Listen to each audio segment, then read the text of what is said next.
Hello mga kagouti!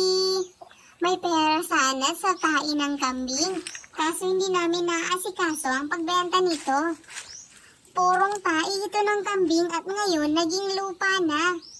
Gagamitin ko na lang ito sa aking pag-garden.